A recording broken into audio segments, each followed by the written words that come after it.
Parte 3.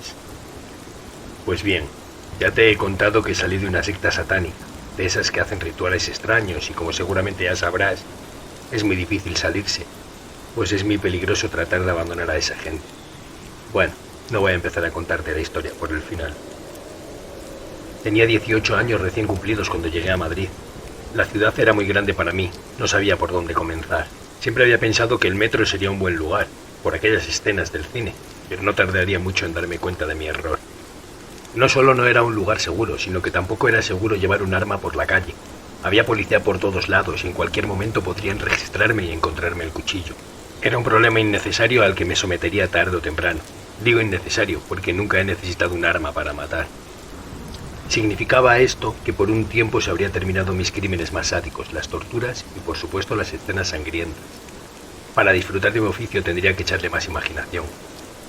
Como te he dicho, el metro no era un lugar seguro para actuar, pero sí era un buen método para moverme e ir a las afueras, donde, presumiblemente, sería más fácil proceder. Al principio, en la casa de campo, era coser y cantar. Solo tenías que llevar 50 euros y cualquiera de esas mujeres iba contigo. Así comencé mi oleada de crímenes en Madrid. Asesiné a una docena de prostitutas en una misma noche. A las 12 les hice exactamente lo mismo. Una por una les di el billete, me las llevé a un lugar oculto en la oscuridad y cuando se arrodillaban para hacerme una felación, yo me quitaba el cinturón y con él las asfixiaba, una a una, antes de que ni siquiera hubieran podido comenzar a hacer su trabajo. Al día siguiente intenté repetir, pero había mucha policía y durante las siguientes semanas toda aquella zona estaba controlada. Los proxenetas también estaban más pendientes de todo. Lo mejor sería alejarme de allí y dejar que pagara las culpas una pandilla de neonazis que solían merodear las inmediaciones y que de vez en cuando aparecían por allí con bates y hierros para darles palizas a las prostitutas. Supongo que esa noche pasé desapercibido, ya que no debe ser muy normal que aparezca un joven como yo a esas horas de la noche y ni siquiera se acerque a ninguna prostituta, que se marche igual que había venido. Por eso pienso que si la poli o los chulos se hubieran percatado les hubiera parecido sospechoso y extraño cuanto menos. El caso es que tardé más de 7 meses en volver por allí, 7 meses en los que tuve que buscar otras formas de saciar mi apetito, otros lugares en los que poder acudir. Encontré mi zona de recreo en los suburbios más inmundos de la ciudad, parajes de yonkis y mendigos, cloacas de hombres vivos, apartados de una sociedad que mira hacia otro lado mientras la pobreza, la miseria, el hambre, las enfermedades, la droga y un largo etcétera de peligrosidades que les acechan día a día van devorando poco a poco sus vidas, devaluando su desaparición. Allí podía hacer cuanto me viniera en gana, a nadie le preocupaba que mataran a un yonki o a un mendigo. De hecho, creo que cuando encuentran un cuerpo de un despojo social de esa índole, la policía ni siquiera se molesta en mandar a hacer una autopsia del cadáver. No sabría decir cuántas veces vi en las noticias otro mendigo muerto por hipotermia en otra fría noche de la capital, después de haber estrangulado con mis propias manos a aquel mendigo la noche anterior. Tampoco podría decir cuántas veces informaron de yonkis asesinados por ajustes de cuentas.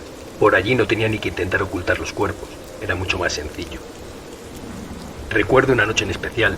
Yo llevaría 2 años en Madrid, y entre los suburbios más indeseables de la ciudad me topé con una especie de túnel en un descampado. Por encima pasaba una carretera, y debajo servía de refugio para media docena de mendigos acurrucados entre mantas sucias y cartones, alrededor de una hoguera encendida dentro de un viejo bidón de chapa. ¿Quién me iba a decir a mí que esa gente acostumbrada a dormir al raso iban a tener el sueño tan ligero? Me acerqué sigilosamente al primero de ellos. Dormía tranquilo, envuelto en una mugrienta manta, recostado sobre un cartón. En el mismo momento en el que hinqué mi rodilla sobre el cartón, aquel mendigo abrió los ojos, pero no le dio tiempo a gritar. La agarré rápidamente de la nariz y de los labios apretando con gran fuerza, impidiendo que pudiera coger aire, mientras con la otra mano apreté su nuez hasta sentir que lograba estrangularla. Mientras él, entre las mantas, intentaba ineficazmente revolverse para defenderse. La luz de sus pupilas se apagó lentamente hasta desaparecer por completo. Entonces me incorporé y me dirigí, igual de lenta y sigilosamente, hasta el segundo de los mendigos que seguían durmiendo apaciblemente, ajenos a lo que estaba a punto de sucederles. Y repetí la escena, dado que si quería acabar con todos ellos debía hacerlo sin que se despertaran, o de lo contrario huirían de allí.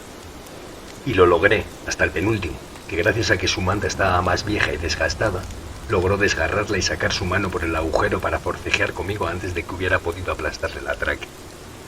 Forcejeamos un rato revolcándonos por el suelo, incluso llegó a colocarse encima de mí y agarrarme del cuello con sus enormes y curtidas manos. No debería haber dudado.